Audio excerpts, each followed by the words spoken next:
Good morning বন্ধুরা। আমি সকাল সকাল ঘুম থেকে উঠেই দেখি মা এখানে মাছ নিচ্ছে, কাতলা মাছ নিচ্ছে। যেহেতু আমাদের পাড়ার সামনে দিয়েই যাচ্ছিল, সেই জন্য মা পাবদা মাছ আর কাতলা মাছ নিয়েছে। পাবদা মাছটায় যেহেতু অনেক ডিম আছে আর আমার খেতেও খুবই ভালো লাগে, সেই জন্য মা এখানে পাবদা মাছটা নিয়েছে আমার জন্য।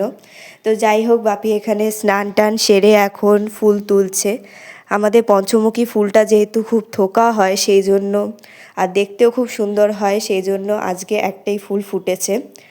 আর আজকে যেহেতু সকালে আমি ব্রেড বাটার খেয়েছি, তো সেই জন্য মা এখানে আমাকে টিফিনে ডিম সেদ্ধ দিচ্ছে। ডিম সেদ্ধটা আমার অতটাও খেতে ভালো লাগে না। আমি মাকে বলছিলাম যে আমি যাতে আমাকে ডিমের পোচ করে দিতে, কিন্তু মায়ের অর্ডার যে ডিমের পোচ হবে না, ডিম সেদ্ধতেই বেশি প্রোটিন আছে, আর সেটাকে মা গোলমরিচ আর নুন দিয়ে খুব ভালোভাবে করে দেবে।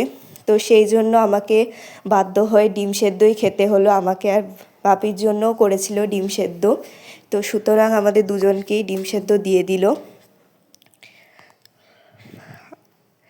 আর এখানে বাপিকে দিয়েছে ছাতু আর আমাকে দিয়েছে ডিম সেদ্ধ। বাপি ছাতু আর ডিম সেদ্ধ দুটোই খাবে, আমি টিফিনে হালকাই খাবো, শুধু ডিম সেদ্ধই খাবো আমি। আর এটা অতটাও খারাপ লাগেনি, আমার খুবই ভালো লেগেছে ডিম সেদ্ধটা খেতে। তার কিছুক্ষণ পরেই মা এখানে আমাকে আঙুরের রস করে দিচ্ছে। আঙুর যেহেতু আমার চিবিয়ে খেতে ভালো লাগে না, তো সেই জন্য মা এখানে ফাইবার শুদ্ধই রস করে দিয়েছে।